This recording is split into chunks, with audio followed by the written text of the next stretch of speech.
Wow. Okay, can you believe that June is already here? Here I am filming another Plan With Me video, so that says it all right there. May is gone. Welcome, June. I'm excited to get started and show you the layout that I have planned for this coming month. Yeah, let's jump right into it.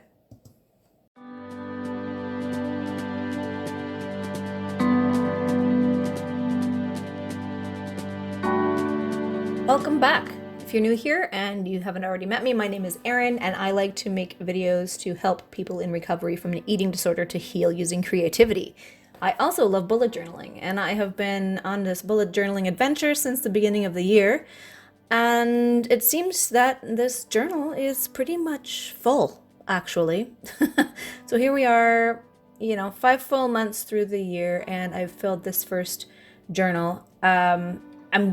I'm going to move on to my next one, and I'm going to start that here with you today in this video as I start working on June. So here it is. I ordered a different brand this time. This one is called Panda Natura, and it is a little bit different than the last one. My Scribbles That Matter journal is the pink one that you just saw.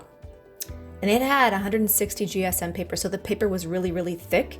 And I ordered that one because I wanted to try a whole bunch of different mediums. Didn't know what I was going to like doing in my bullet journal when I started that first one. So I ordered that one knowing that it would cover all of my bases. I found that I didn't take to watercolors as much as I had hoped I would, and that was the biggest reason that I wanted such thick paper.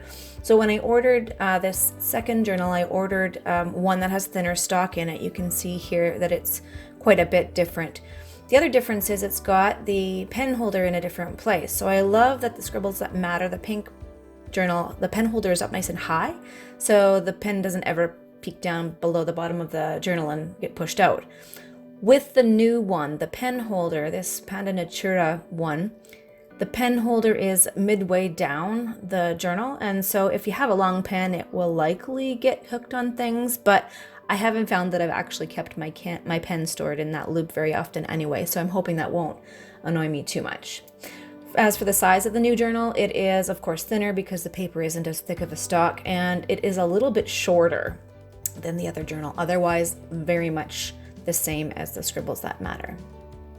All right, let's break into this. And oh wait, before I go any further, I just want to show you the paper color. So in the Scribbles That Matter journal, with that thicker paper, the paper is a bright, vivid white, and I've got ivory paper in the new journal. So I'm going to try that out and see how I like it. Okay, let's get back to it. All right, here's the color palette I'm going to be using, and if you have been following me on social media, you may have seen the polls that I posted last week asking for help deciding what my theme is going to be. Judging by the palette you see here, I'm going to guess you can probably already assume that lemonade is the theme. Yeah, lemonade was the big winner, and I was really excited because I have been wanting to play around with some different yellows for a long time. I rarely use yellow, so yeah, I wanted to try something new. So as usual, I have penciled everything in so that I'm prepared for you, and let's go ahead and speed this up so that we can get cracking. The very first thing you're going to notice is I am not using black to outline. I wanted to try, like I said, try new things, and so I'm going with this like sepia tone, I guess you would call it, instead of black. My assumption is that it's going to make the images, the pages look a little bit more softer, a little bit less defined. That's my hope. So we'll see how this pans out when it's all said and done. But for now, to be honest with you, the first little bit working with this color, I was in a deep state of regret. I was not excited about this at all. I'm so used to working with black. It just looked to me so terrible, and the stark contrast between the red tone in the sepia and the yellow itself was just, it was a lot. Nonetheless, like I always encourage you all to do, I kept going, I persisted, and I guess you'll see in a minute what the outcome of that persistence was.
Okay, it really does work. Persistence pays off.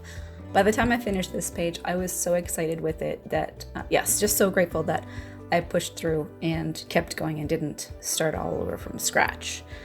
So then the next page you're going to notice is a little bit similar to what I usually do. I can't not do a Dutch door. If you've been following along with my videos, you'll know I love a Dutch door. I am, however, doing it a little bit differently this month in the way that I'm putting multiple days on each page again. I'm going to a horizontal spread this time with the notes section on each day.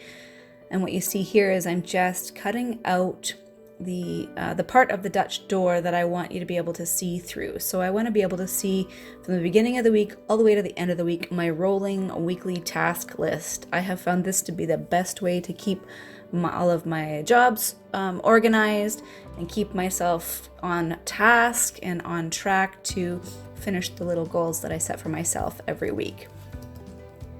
And there, with that all cut out, let's speed this up again and show you in fast mode.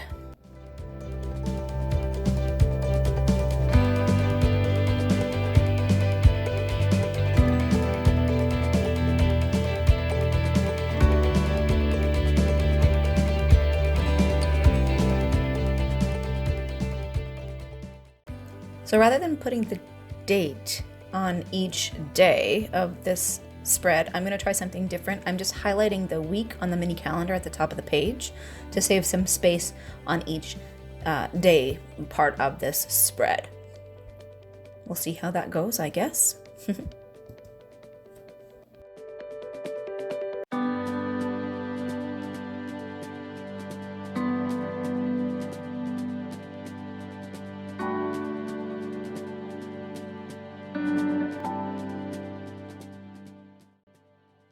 All right, I've been waiting this whole video to say this, but I'm super excited because on this spread, while there wasn't a whole lot of space left over when I got everything in that I wanted it to, I managed to squeeze some lemons in between the boxes.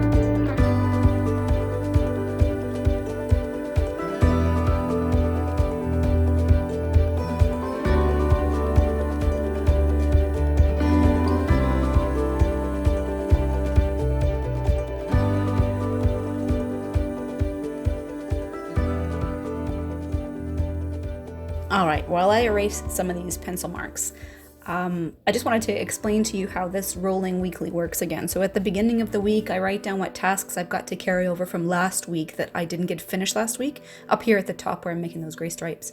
And then as the week goes on, I mark out each day that I'm working on a specific task. I mark it on that rolling weekly. And then if I finish the task during the week at any point, I cross it off as completed. Okay, here's something completely new. So normally I would put a tracker like this that's going to last the entire month. I would put it at the beginning, right after my monthly calendar and title page, but I didn't decide that I wanted to do these spreads until after I already had the other pages all penciled in, and I didn't want to erase everything. So I'm putting this after the first weekly spread. It's an experiment.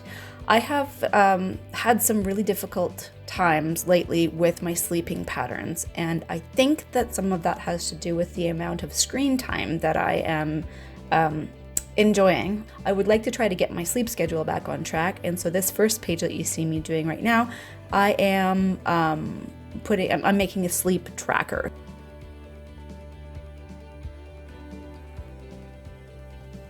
All right, let's move on to this page beside that one. And again, it is related to improving my sleep schedule. This is a reading tracker. So one of the things that I'm going to do in an attempt to remember to turn my screens off earlier is I'm going to set aside 30 minutes to an hour every evening right before bed where I will have the phone turned off and I will have a book in my hand. And instead of staring at my screen right before I fall asleep, I'm going to be reading a juicy book of some sort.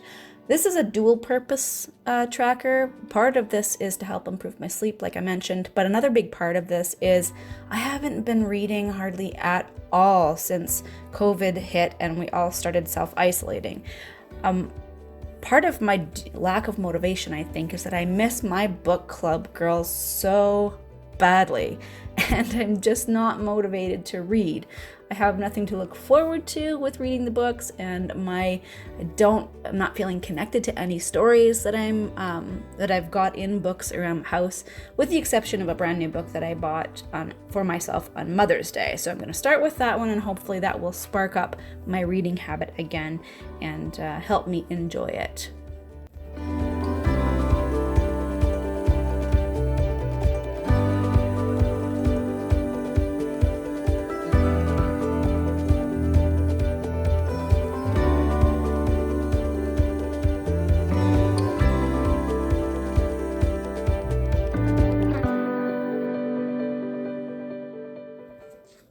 In the end, it comes down to following my own advice a lot of the time. And that, I think, this month is go ahead and try something new. And if it doesn't seem like it's working, keep going. Sometimes it means you have to put things away and come back to them another day. Luckily, on this day, I didn't have to do that because I really quite enjoy the final look of my first week of June spreads. If you enjoy watching me create here on this channel and hearing me talk about all things recovery from eating disorders, then by all means, you know what to do. I will see you around in the next video. Take care, friend.